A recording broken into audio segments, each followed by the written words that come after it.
Intensa semana, como todas estas últimas, en el país en el plano político y económico.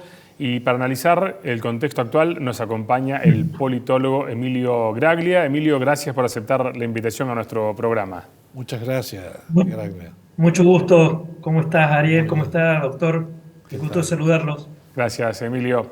Bueno, está terminando esta semana, algunos días ya desde la asunción de Massa en la cartera de Economía, que tuvo ribetes casi de una asunción presidencial, digamos, una puesta en escena importante, pero a la hora de las propuestas, mejor dicho, de las medidas en el plano económico, por ahí quedó un sabor a poco en ese sentido. Y bueno, por supuesto, aparecen las críticas y también se espera cuál será la reacción, ¿no? en el plano financiero, en los mercados puntualmente.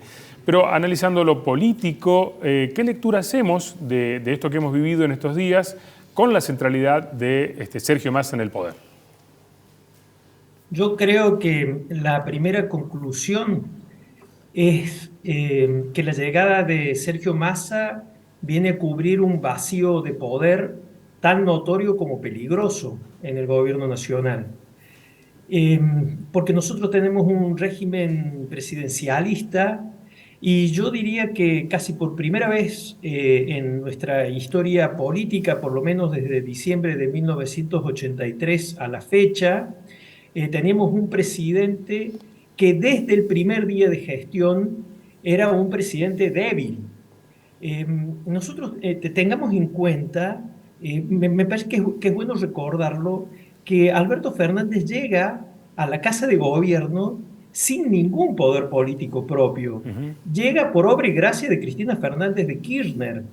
En mayo de 2019, por las redes sociales, nos enteramos que Alberto Fernández sería su candidato y luego fue el presidente con ella como vicepresidenta. No había ocurrido jamás en nuestra historia. Bueno, luego Alberto Fernández desperdició muchísimas oportunidades de construir un poder político propio y ese vacío de poder creo que es el origen de todas las dificultades económicas que ha tenido el país a continuación. Ese vacío de poder que se venía cubriendo por las contradicciones del propio Frente de Todos.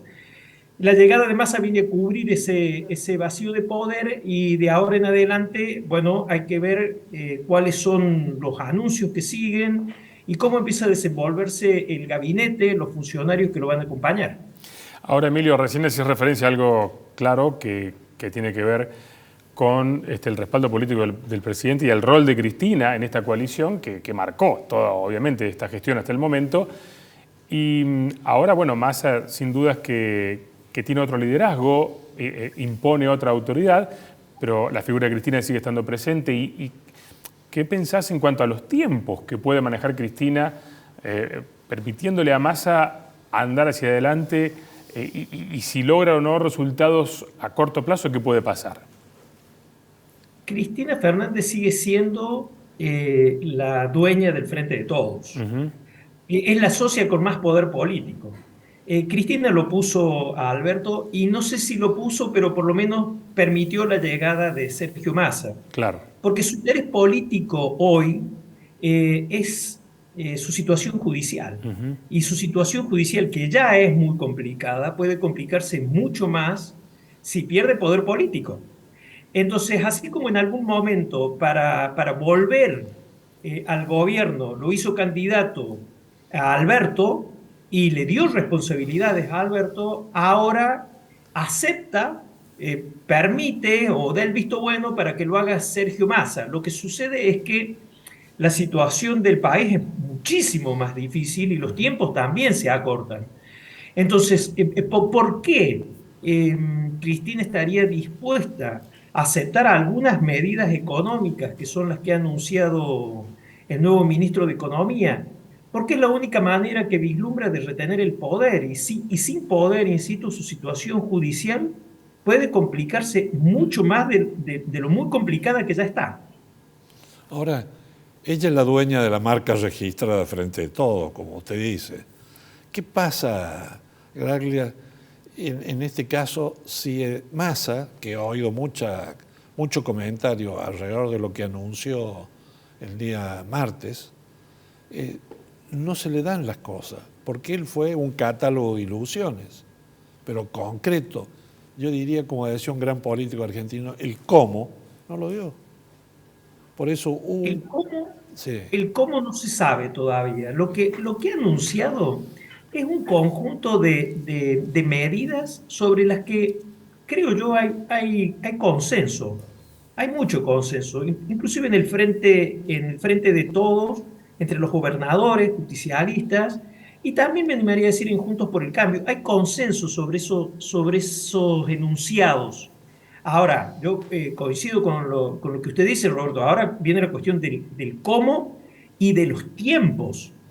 Si tiene éxito o un éxito relativo, si la situación no se sigue empeorando, si logra detener la caída, para ser muy, muy prudente, es la carta política del Frente de Todos para el 2023, Sergio Massa, sin ninguna duda. Si sale mal, o si la situación se sigue empeorando, si no encuentra el camino, bueno, la inestabilidad política puede convertirse en una situación de ingobernabilidad del país. Por eso digo que nosotros vivimos en este momento, digo los argentinos, una situación extremadamente difícil y riesgosa. ¿Qué sucede si esta, que es claramente la última carta del Frente de Todos, no funciona? Y bueno, habrá que hacer un gran esfuerzo institucional para que el presidente Alberto Fernández llegue a diciembre del 2023 y pueda transferir el mando a otro presidente elegido por el pueblo. En esos términos está planteada la cuestión. Sí. Claro, sí, sí. De hecho, los tiempos apremian. Por eso las decisiones son tan vertiginosas. En los últimos días, el tiempo sin duda está apremiando al gobierno. Ahora, y en este sentido, pensando en este panorama de cara al 2023, Emilio, ¿es Sergio Massa un político que puede tender puentes con la oposición por su perfil, también por su inclinación en lo político dentro de la coalición, tender puentes para lograr consensuar políticas de gobernabilidad en áreas sensibles, como puede ser el sector energético, ¿no? Con la potencialidad que tiene el país en ese sentido, con las inversiones en Vaca Muerta, en litio y demás? Digo, por citar algunos aspectos que tienen que ver con lo económico, ¿no? Pero puentes con la oposición, pensando en lo que vos mencionabas recién, en esto de lograr llegar hasta el 2023 de la mejor forma, e inclusive la oposición, si llegara a tener chances de ser gobierno, si se diera esa posibilidad para la oposición, que no le llegue una situación que le estalle en las manos. Es el único que puede hacerlo dentro del Frente de Todos. Alberto Fernández pudo hacerlo, pero sus dudas permanentes, sus vaivenes, sus idas y vueltas, sus errores, estar siempre bajo la tutela de Cristina Fernández, no le impidió hacerlo. Pudo hacerlo, no supo hacerlo. Ustedes imagínense que parece del siglo pasado, pero en algún momento este presidente llegó a tener más del 80% de la aprobación de la opinión pública. Claro, sí, sí. En ese momento pudo convertirse en el líder del peronismo no kirchnerista, y no digo romper con Cristina, pero por lo menos tener un equilibrio de poder dentro del Frente de Todos. Yo creo que, no sé si no quiso o no supo hacerlo, pero pudo hacerlo. Bueno, Massa tiene esa posibilidad más limitada en el tiempo, más limitada por las dificultades, pero a su vez tiene otras capacidades, tiene algún poder político propio, es el líder de un espacio político, tiene buenas relaciones con algunos referentes de la oposición, tiene buena llegada a sectores del empresariado, tiene buena relación con la Embajada de Estados Unidos, con Estados Unidos concretamente. Creo que puede hacerlo y que quiere hacerlo. Y es la única solución que no con todos los referentes de la oposición. Yo no me imagino a Sergio Massa en un diálogo con Mauricio Macri, por ejemplo, pero sí con Rodríguez Larreta.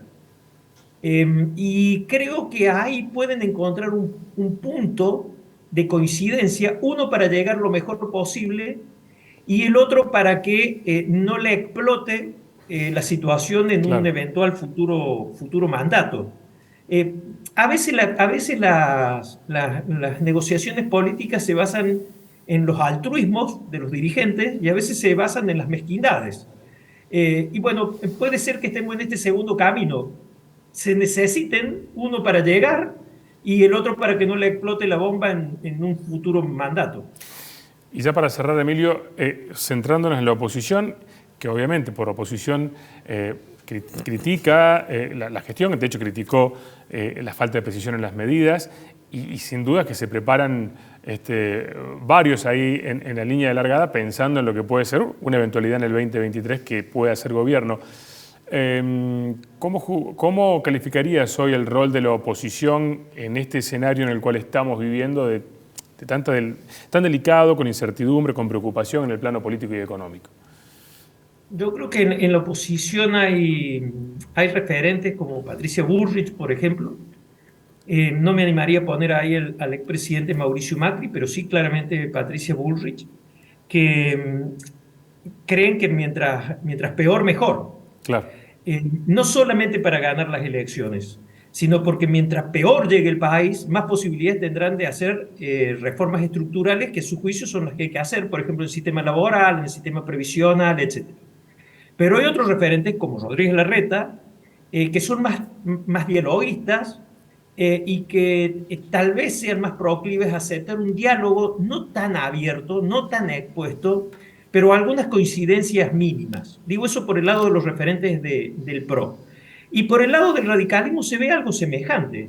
No es lo mismo hablar de Gerardo Morales o hablar de Facundo Manes que hablar de Alfredo Cornejo, por ejemplo. Entonces Claro. yo creo que ahí en Juntos por el Cambio todavía tienen que resolver una cuestión de qué van a hacer si Sergio Massa los llama al diálogo.